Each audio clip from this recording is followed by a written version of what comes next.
একটি কবুতরের দাম নাকি 16 কোটি টাকার উপরে। বিশ্বাস না হলো সত্যি সত্যি 2 বছর বয়সে একটি কবুতর নিলামে $20 লাখ বিক্রি হয়েছে। আর এটি কিনে নিয়েছেন চীনের এক ধনাঢ্য ব্যক্তি। আর এই বিপুল পরিমাণ অর্থে নিউ কিম নামের কবুতরটি বিক্রি হয় রীতিমতো বিস্মিত এর বেলজিয়ান মালিক পরিবার। নিউ কিম কোনো সাধারণ কবুতর নয়, এটি বিশেষ প্রজাতির রেসিং পিজন।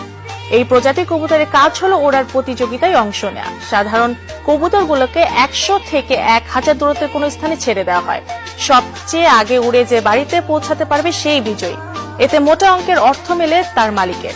কবুতরদের এই প্রতিযোগিতায় সর্বশেষ বিজয়ী আরমান্ডো, যাকে পরে ফর্মুলা 1 রেস চ্যাম্পিয়ন লুইস হ্যামিল্টনের নামের নামকরণ করা হয়।